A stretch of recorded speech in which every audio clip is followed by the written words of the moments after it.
কেউ বিশ্বাসঘাতকতা করছে, চুপ হয়ে যান। কেউ যন্ত্রণা দিচ্ছে, চুপ হয়ে যান।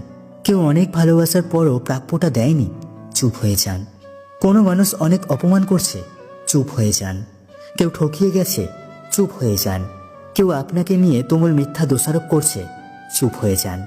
এমন নীরব হয়ে যান, সে মানুষগুলো যেন আর কখনোই আপনার শব্দ কিংবা ছায়া না দেখে। মৃত হয়ে যান তাদের কাছে। প্রতিজ্ঞা করুন আর কখনোই ঘুরে তাকাবেন না।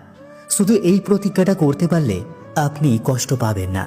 এই যে নীরবতা আপনাকে দম বন্ধ করা আর্তনাদ দেবে, কিন্তু অপরপক্ষকে দেবে আফসোস। আসলে আমরা হারাবার ভয়ে শব্দ দিয়ে প্রতিবাদ করি, কিন্তু আপনি জানেন কি, যে মানুষগুলো আপনাকে মানুষ বলে মূল্যায়ন করেনি, আপনাকে দমবন্ধ কান্নার অনুভূতি দিয়েছে, তারা আপনার কেউ না। তাই নিজের স্বার্থে বাঁচুন, নিজেকে ভালোবাসুন। আপনার একজন সৃষ্টিকর্তা আছেন। সকল দুঃখ কষ্ট চাওয়া পাওয়ার কথা সৃষ্টি